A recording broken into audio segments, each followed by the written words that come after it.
सभी किसान भाइयों को राम राम। मेरा नाम जवाहर सिंह टेकाम है। मैं ग्राम उमरिया आया हुआ हूँ।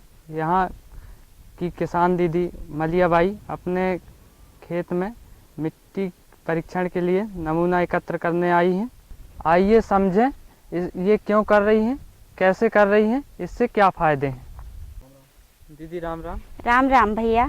आज आप क्या कर रहे हो? मिट्टी जांच के लिए नमूना लेने आई हूँ भैया। हमारे खेत में कौन सी पोषक तत्व कम है या ज़्यादा है, इसी की जांच करने के लिए हम नमूना इकट्ठे किए हैं। दीदी ये नमूना आप क्यों एकत्रित कर रही हैं? इसलिए कर रहे हैं भैया कि ये हमारे खेत में पोषक तत्व की कमी ना हो और कौन सी खाद ज़्यादा है, कौन सी खाद कम है, इसलिए हम ये नमूना इकट्ठे कर रहे हैं। दीदी आपको मिट्टी परीक्षण के लिए क्या क्या सामग्री की ज़रूरत पड़ती है? हमें भैया ये गैती, ये हंसिया और ये एक तसला और ये बोरी, इतने सामग्री की ज़रूरत पड़ती है।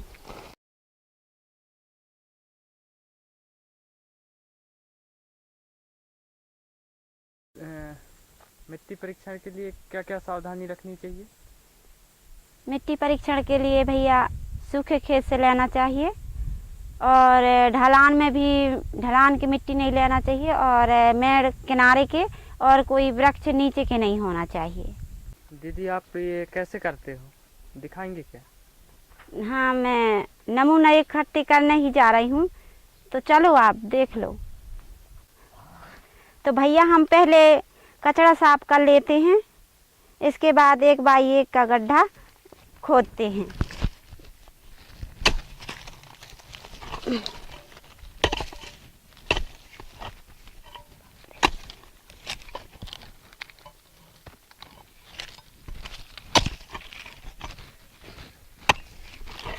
दीदी आप 1 बाई 1 का गड्ढा क्यों करते हो?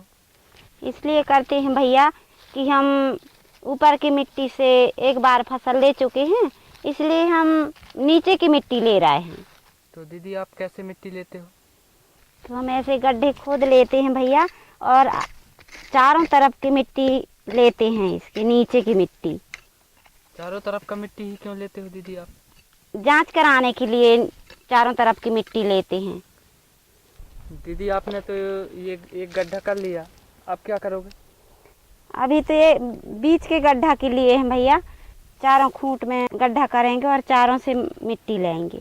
4 खूंट में 4 गड्ढे करते हैं और एक गड्ढे बीच में करते हैं, तो सभी गड्ढों से माटी लेते हैं। चलो दीदी अब चारों कोनों का और मिट्टी लेते हैं। चलो भैया। तो दीदी ये आपका दूसरा गड्ढा है? हाँ भैया, ये दूसरा गड्ढा है। 1 बाई 1 का ही वो खोदे हैं हम, और 3 गड्ढे और भी हैं। तो दीदी आप इससे कितना मिट्टी लेते हो? वो फर्स्ट गड्ढे से लिए हैं भैया जितने मिट्टी, उतना ही यहाँ से भी लेंगे। दीदी आपने गड्ढा कर लिया, अब क्या करोगे आप?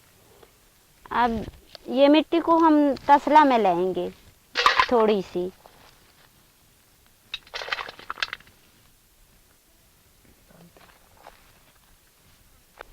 दीदी जो आपने गड्ढों से मिट्टी लाए हैं उसको फिर क्या करोगे आप? वो गड्ढे से लाए हैं माटी भैया, उनको हम ये बोरी में डाल रखेंगे। फिर इसको क्या क्या करोगे आप? इसको ये बड़े बड़े ये डिंगले हैं, उनको हम ऐसे कूट लेंगे, फोड़ लेंगे। हम इसलिए बारीक करते हैं भैया कि नमूना भेजने में हमें परेशानी ना हो करके। दीदी आपने तो बारीक कर लिया मिट्टी को, अब क्या करोगे इसको? अब इसको मिला रहे हैं भैया। दीदी आपने अच्छे से मिट्टी तो मिक्स कर लिया, अब क्या करोगे? अब इसके हम 4 भाग करेंगे ऐसे। अब क्या करोगे दीदी? आपने तो ये मतलब निशान बना दिया आपने। अब 2 भाग के मिट्टी निकाल देंगे। तो इधर का ये अलग कर देंगे ना? हाँ। फिर क्या करोगे दीदी आप? अब 2 भाग बच गए इनको फिर से हम मिलाएंगे। ऐसे मिला करके फिर क्या करोगे दीदी? फिर से 4 भाग बनाएंगे।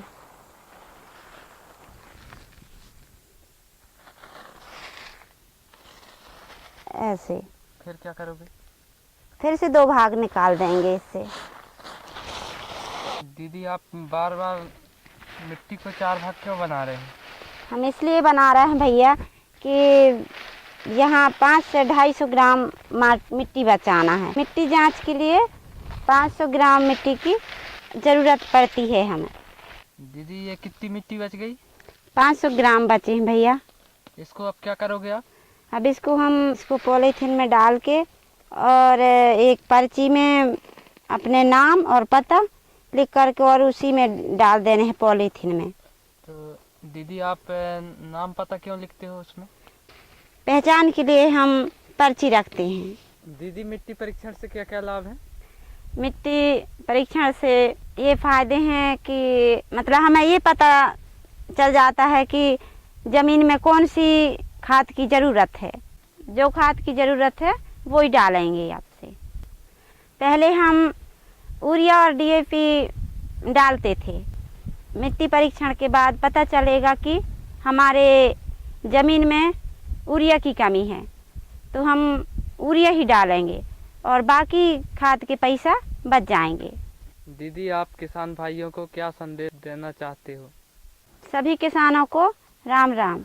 मैं सभी किसानों को संदेश देना चाहती हूँ कि मैं अपने खेत की मिट्टी जांच कराने भेजी हूँ। वैसे सभी किसान अपने खेत की भी मिट्टी जांच कराएं और जांच कराने के बाद ही बुवाई करें। इससे ज़्यादा उत्पादन होगी और पैसे भी कम लगेंगे। दीदी आपने मिट्टी परीक्षण के बारे में बहुत अच्छी जानकारी दी, इसके लिए बहुत बहुत धन्यवाद। राम राम दीदी। राम राम भैया।